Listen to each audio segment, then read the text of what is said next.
Hey everybody, Tom here. As you can see, I got a bunch of stuff in my truck right now. I just got home from a pick. A lady was selling a garage attic full of all kinds of stuff. I couldn't even fit all the stuff that I wanted to buy there, so I'm gonna have to go back. She's gonna get me on the schedule to come back another time. But as I was driving, a real clear voice came into my head, and it said that I needed to share this message. There's a lot of times I'm just driving, just talking to God, thanking Him for everything. And then an idea comes into my head and it says, talk on this, speak about this, feed my lambs, like Jesus said to Peter. If you love Jesus, feed his lambs, which is other people, his other children. So then I stopped at Chipotle, I got something to eat, and I was about to eat, and I thought about it, and I wanted to give this message before I get down and get some lunch, but it's a real quick message. It's about, how the world says you should be sexually free, with the sexual revolution, that you should be free to express yourself. And the sexual, what do they call it in the 70s? It was like the sexual revolution or whatever. Just, get your fair share of it, whatever. You should be free to express yourself. And that's what the world teaches. And a fast message came to my mind. It's false idea. It sounds nice. Geez, for us guys, to have sex, and women, I guess everybody struggles, or everybody wants. We're created to want to reproduce. God said, be fruitful and multiply. But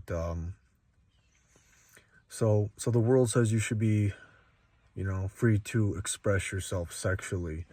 But the Spirit told me this morning, that's what the world preaches. But really you should abstain, don't have sex with strangers that you just met. Don't be that intimate with people that you don't even know that well. Have some self-discipline and separate yourself from the way that the world does things. I really need to shave this beard and trim it down. All that sexual freedom. Look at all the websites and stuff. You're free to watch it. You're free to join chat logs, video rooms. The world's full of that kind of activity. And I have done my fair share of partaking in it. And in my experience, it always left me wanting more. It never left me satisfied. It always left me hurting and broken. All the times I'm a big lover type of guy. When I get a girlfriend, man, I fall deep. I really appreciate, like, when I have a girlfriend. I do my best to appreciate them. And, in the past I've made mistakes, but, like, I'm a big lover at heart. Like, I'm a mama's boy. I take care of the women in my life. I love to provide, protect. I love to enjoy a woman's company. And so I always, before marriage, I'd start having sex with girls, and, the relationships would go sour sometime. Well, most time. They all ended. Obviously, I'm single. And I always just was left with, like, a big broken heart. And so I realized it's like, it's not God's plan for you to be going from relationship to relationship, hurting and needing time to heal and all this stuff. You should follow God's plan, and it's going to produce more fruit, which He says you should be intimate inside of a marriage. And if you think about it, like, that's a safe place for something so volatile, something so intimate, something that you want to last. It needs to be in the confines of marriage, because you should find a spouse. You should find a girl that you want to spend the rest of your life with, and share only those intimate things with her. And yeah, do marriages still fail all the time? A lot. We all know people that are divorced, but it's like, why don't you take those extra precautions to try to make a lasting relationship with somebody and be intimate with that person, instead of being out here with strangers? You don't even know what. It's so weird how we're all so conditioned. Like, you're supposed to be that intimate with a complete stranger, man. Like, you don't even really know them. You don't know their habits. You don't know what they eat. You don't know what their family's like. And then you're doing the most intimate thing with them. And I get it. This is the point of my video. When you get trapped into the believing that you should be sexually free, it actually makes you a slave. You're a slave to your desires.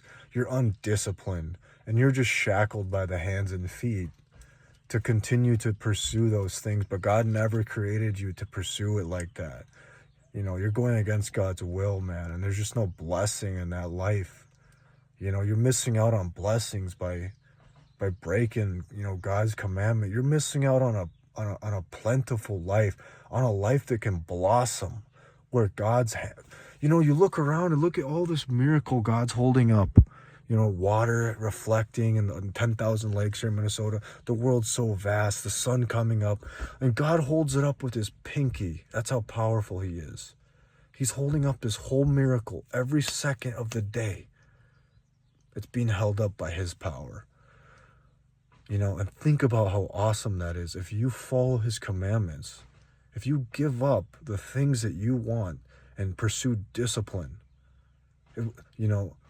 pursue discipline and righteousness, that creator God that has ultimate power, he'll bless you beyond your wildest dreams. And not only that, you won't be a slave. You won't fall for that trap of sexual freedom. That's sexual slavery. You know, make that switch. It's sexual slavery. It's depression. It's unsatisfaction. It's continually going to that place with your laptop and going to those sites or on your phone. It's sexual slavery. So if you're trapped in that kind of life, the only way to do it is through discipline, prayer, fasting, telling God, give me new desires. I don't want to desire this anymore. It's leaving me tired and broken and depressed and anxious and weird and creepy energy. Not to be rude. I know, you know, we're all in different places, but I was that guy at one point in my life. And so when you pursue righteousness, God promises to give you the kingdom. And whatever is in your heart, those pure things, like when you were a kid and before you even knew about sex and all that, those pure intentions that you were a child, all those feelings can come back. And God will bless you with the things that you're, you know, I'm just started this vintage store. And, you know, I already mentioned to you guys that I found a whole house through God's blessing, that they were giving away a bunch of stuff. Well, today I met with a lady that was giving away a bunch of vintage things, and I got a whole truckload of it, and it's gonna be, you know, I'm gonna put it back for sale. But it's a huge opportunity for me in this new chapter of my life, and God just keeps opening up new doors. You know, I was just at Chipotle, and this guy came up to me, and he's like, because I'm wearing a American Pickers t-shirt, Antique Archaeology. It's an American Pickers TV show I used to watch in about 2011. I was still in high school at the time. I just always was fascinated by the show, how they'd find things in attics and barns. And I bought this shirt months ago, not knowing that I was going to quit my job and do this full time. But God's just opening up door after door, man. It's crazy. And I know that I've definitely done my work. You know, I've bumped into so many opportunities, and I just, I'm so grateful. But I wanted to share this message. Don't fall into the trap of sexual freedom. It's a lie. It's an absolute lie, and you should be disciplined, and you'll find true freedom. They say that pleasure leads to pain. Too much pleasure leads to pain. But when you go through the pain first of being disciplined, that's painful sometimes.